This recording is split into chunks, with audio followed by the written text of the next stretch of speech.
নমস্কার বন্ধুরা, মিনুর রান্নাঘরে আপনাদের স্বাগত। চলে এলাম নতুন একটা রেসিপি নিয়ে। আজকের একটা এঁচড় কাটা হয়েছে। এঁচড়ের বীজগুলো একটু মনে হচ্ছে শক্ত শক্ত, সেই কারণে এই এঁচড় দিয়ে একটু অন্য রকমের একটা রেসিপি করে আপনাদের দেখাবো। তাহলে চলুন এঁচড়টাকে ভালো করে কেটে নিই। এঁচড়টাকে প্রথমে আমি কেটে নিচ্ছি।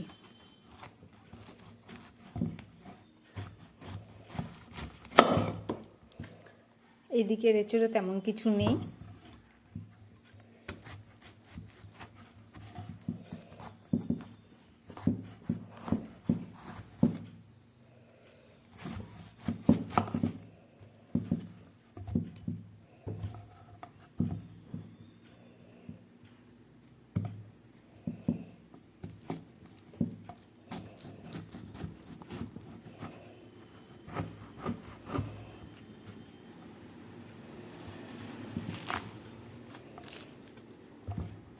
চলুন এঁচড়টাকে ছাড়িয়ে কেটে নিচ্ছি।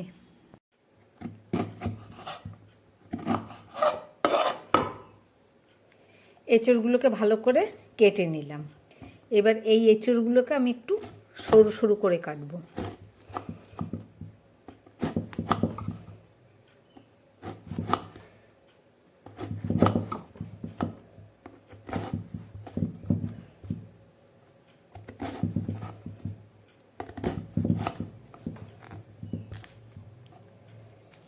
ভালো শক্ত হয়ে গেছে।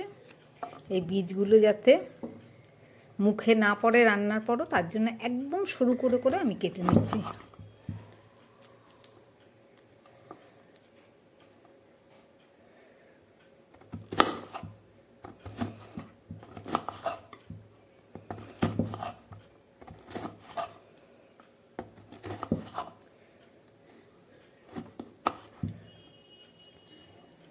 এইভাবে সরু সরু করে আমি সমস্ত এঁচড়গুলোকে কেটে নেব। এঁচড়টা আমার কাটা হয়ে গেল। এই দেখুন, একদম সরু সরু করে কেটে নিয়েছি। একটু শক্ত হলেও এইভাবে সরু করে কাটলে বোঝা যাবে না। আর নিয়ে নিয়েছি সঙ্গে কিছুটা আলুটাকেও আমি ধুয়ে নিয়েছি। এই আলু আর এঁচড়টাকে এবার আমি একটা প্রেসার কুকারের মধ্যে দিয়ে একটু সিদ্ধ করব।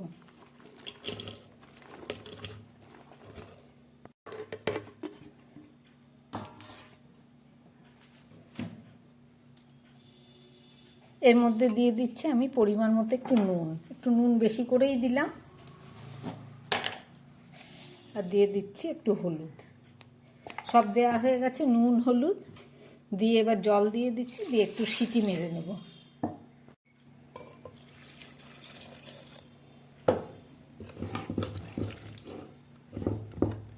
চলুন এটাকে সিদ্ধ বসিয়ে দিই। দুটো সিটি মেরে নিয়ে বাকি যা যা উপকরণগুলো লাগবে আমি সব রেডি করে নিচ্ছি।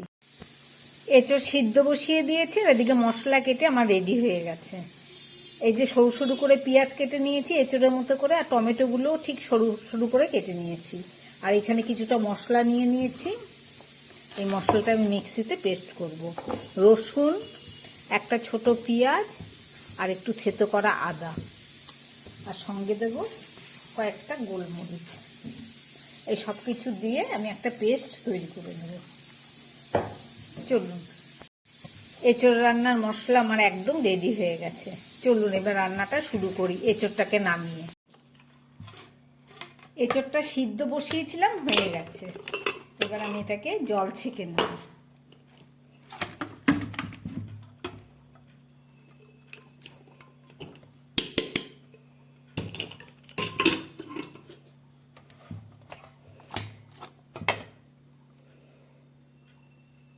একদম নরম হয়ে গেছে। চলুন এবার রান্নাটা করে আপনাদের দেখাচ্ছি। এঁচড় রান্না করার জন্য একটা কড়াই বসিয়ে দিয়েছি, তাতে দিয়ে দিচ্ছি আমি তেল। কড়াই গরম হয়ে গেছে, পরিমাণ মতো তেল দিয়ে দিলাম। তেলটা গরম হয়ে গেছে, এর মধ্যে দিয়ে দিচ্ছি দুটো এলাচ, লবঙ্গ আর একটু দারচিনি, আর দিয়ে দিচ্ছি একটু সাদা জিরে ফোড়ন, খুব সামান্য। এবার দিয়ে দিচ্ছি দুটো তেজপাতা। তেলটা খুব ভালো গরম হয়ে গেছে। এবার এর মধ্যে দিয়ে দিচ্ছি কেটে রাখা পেঁয়াজ।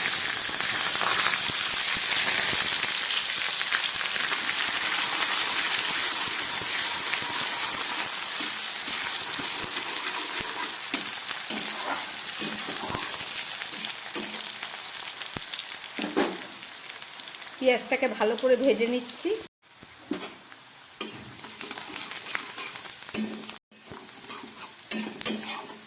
পেঁয়াজটা খুব ভালো করে ভেজে নিলাম। এবার দিয়ে দিচ্ছি কেটে রাখা টমেটো।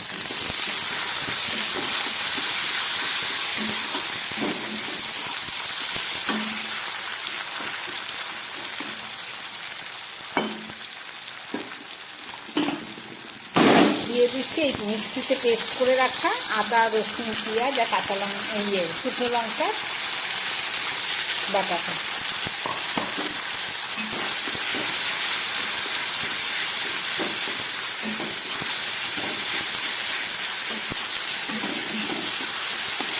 একটু ভেজে নিই মশলাটা।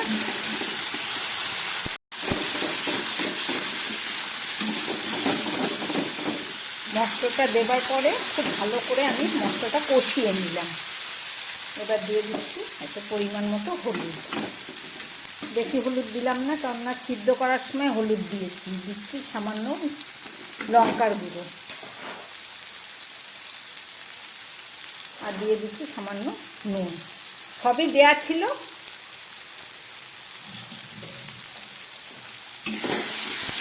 খুব ভালো করে আবার এটাকে একটু কষিয়ে নিচ্ছি।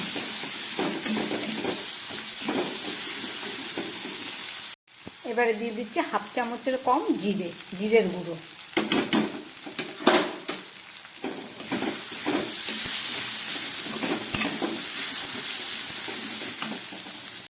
মশলাটা একটু হালকা হালকা গুঁড়ো মশলা দিয়ে জল দিয়ে ভালো করে আবার একটু কষিয়ে নিচ্ছি।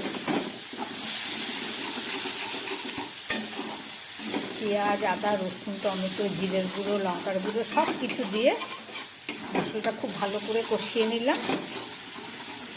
এবার আমি এই সিদ্ধ করে রাখা এঁচোড়টা দিয়ে দিচ্ছি।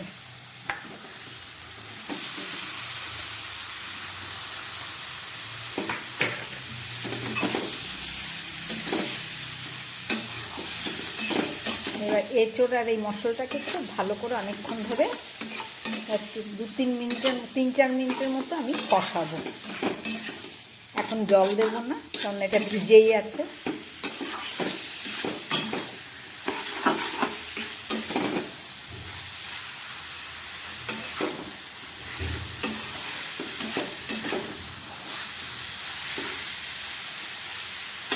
এঁচোড়টা শক্ত হয়ে গেলে গাছে এখন এইভাবে রান্না করে খাবেন, দারুণ স্বাদ।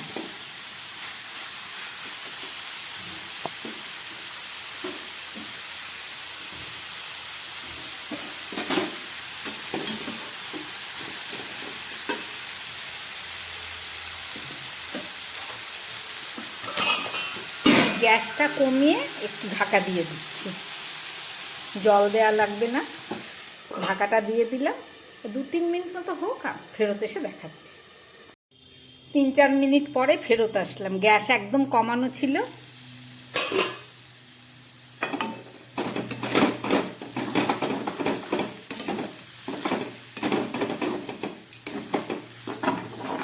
দেখুন এঁচড়গুলো পুরো বাঁধাকপির মতো দেখতে লাগছে।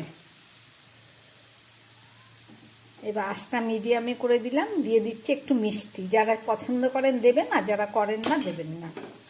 একটু চিনি দিয়ে দিলাম আর দিয়ে দিচ্ছি খুব সামান্য একটু গরম মশলা গুঁড়ো, কারণ আগে একবার ফোড়নে দিয়েছি গোটা গরম মশলা।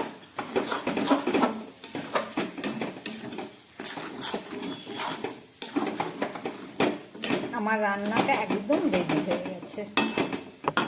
একটু সামান্য জল দিয়ে দিচ্ছি, জল লেগে গেছে।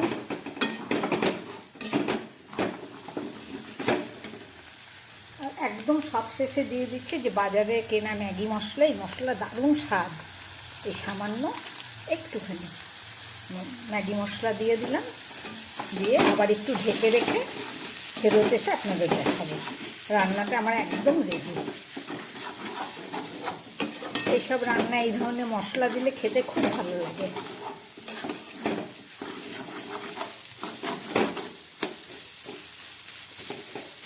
যারা এঁচোড়ে চিংড়ি মাছ পছন্দ করেন, এই সময় ভাজা চিংড়ি মাছের মধ্যে দিয়ে নেড়ে চেড়ে নেবেন, খেতে খুব ভালো লাগবে। কিন্তু আমি এটা চিংড়ি মাছ ছাড়াই আজকে করলাম। আমার রান্নাটা একদম রেডি হয়ে গেছে। গ্যাসটা বন্ধ করে দিলাম। ঢাকা দিয়ে দিচ্ছি, 2 মিনিট পরে দেখাচ্ছি।